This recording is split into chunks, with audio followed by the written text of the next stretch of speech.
అరుచుకున్నాం, మంచిగా అన్ని కుల వృత్తులను కాపాడుకున్నాం. ఏం జరిగిందన్న అని అడిగిన. అడిగితే ఆ అన్న ఒకటే చెప్పిండు, రామాయణం ఏంది అంటే ఒక పెద్ద మనిషి చెప్పిండట, కట్టే కొట్టే తెచ్చే.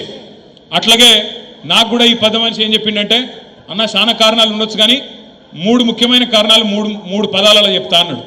ఏంటిదే అన్న? ఆయన ఏమన్నాడు ఎరికేనా? అన్న మీ మీద ఒక ప్రయోగం చేసిండ్రే మీ పార్టీ మీద, అసూయ ద్వేషం ఆశ. అసూయ ద్వేషం ఆశ, ఈ మూడు ప్రయోగం చేసిర్రు మీ మీద అన్నాడు. అంటే ఏంటిది అన్న? ఇప్పుడు సింపుల్గా ఏం చేసిర్రు వాళ్ళు? ఒకటే ఒక పని.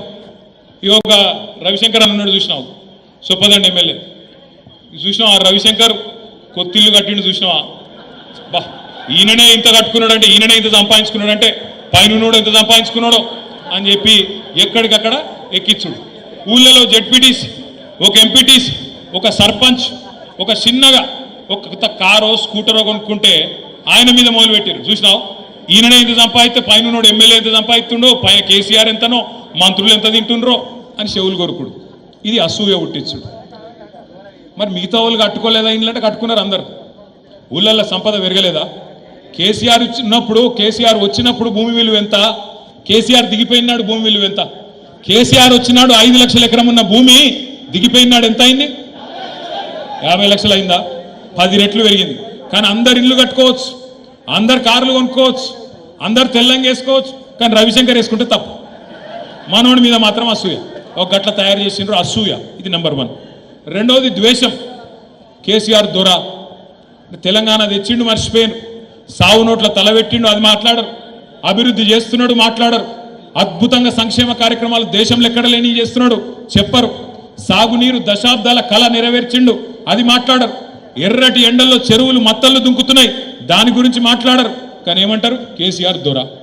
ఎవరిని గలవడట, ఆయన ఎవరిని పట్టించుకోడట, దేకడట. 1000 ఎకరాల ఫామ్ హౌస్ ఉందట, అందులో పేదగా దాచిపెట్టుకున్నాడట. పెద్ద పొక్కదవి అలా కిందన్ని వేల కోట్ల రూపాయలు దాచుకున్నాడట. మొత్తం నీళ్ళు ఆడికే కొంట పోతున్నాడు, గోదావరి నదినే పట్టుకపోతుండట. ఇక కేసీఆర్ మొత్తం కుటుంబం దోసుక తింటుంది.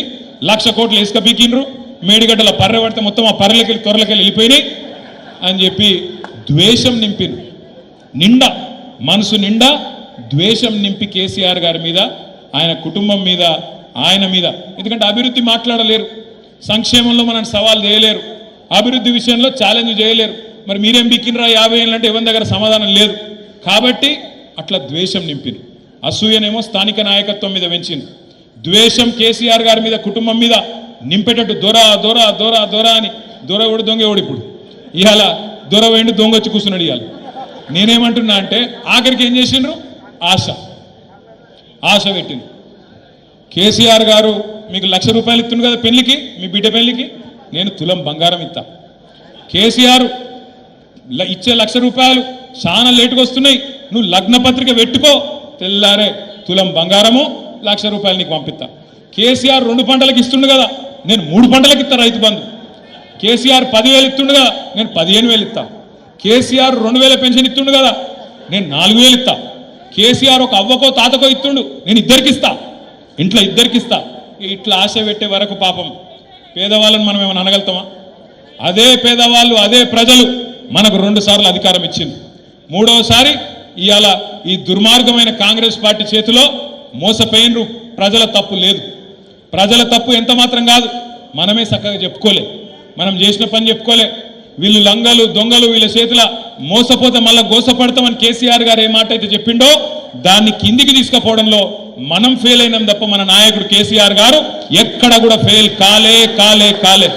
కేసీఆర్ అద్భుతంగా పనిచేసిండు కాబట్టే ఇలా భారతదేశంలో నెంబర్ 1 ముఖ్యమంత్రి ఎవరు అని ఆర్టిఫిషియల్ ఇంటెలిజెన్స్ లో ఒకటి ఉంటుంది, గ్రాక్ అని. ఏళ్ళప్పుడు వచ్చింది గ్రాక్ అని. ఆ గ్రాక్ని అడిగి 75 సంవత్సరాలలో నెంబర్ 1 ముఖ్యమంత్రి ఎవరంటే ఆ గ్రాక్ కూడా చెప్తున్నది కేసీఆర్ నెంబర్ 1 ముఖ్యమంత్రి అని. అందుకే నేను అంటున్నా, ఇవాళ మళ్ళీ తిరిగి ఈ గులాబీ జెండా ఏదైతే తెలంగాణ ప్రజల గుండె ధైర్యంగా ఉన్నదో, ఈ గులాబీ జెండా మళ్ళీ ఎగరాలనేది నాకు మంత్రి పదవి రావడానికో, వేదిక మీద కూర్చున్న కొంతమంది ఎమ్మెల్యేలు అయితందుకో, ముంగట్టున్న మా ఆడబిడ్డలు కొంతమంది లీడర్లు అయితందుకో కాదు.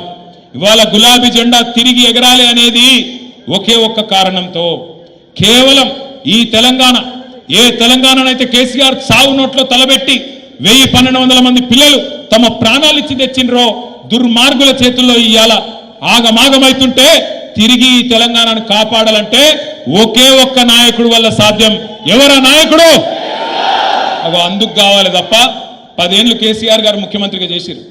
ఆయనకేం పదవుల మీద మోజు లేదు, ఆయన కొత్తగా వచ్చే పదవి ఏం లేదు. నేను కానీ ఇవాళ ఈ వేదిక మీద కూర్చున్న మనందరం కానీ తెలంగాణ ప్రజలు కానీ కోరుకుంటున్నది ఇవాళ టీఆర్ఎస్ బీఆర్ఎస్ తిరిగి గెలిచి రావడం అనేది చారిత్రక అవసరం. ఆనాడు 24 ఏళ్ల కింద టీఆర్ఎస్ ఎట్లయితే ఒక చారిత్రక సందర్భంలో పుట్టిందో ఇవాళ తిరిగి టీఆర్ఎస్ గెలవడం కూడా మన కోసం కాదు, ఖచ్చితంగా తెలంగాణ ప్రజల కోసం మనం గెలవాలి, నిలవాలి. కాంగ్రెస్ ను బీజేపీని ఎండగట్టాలి, ఊరూరా కలిసి కొట్లాడాలి.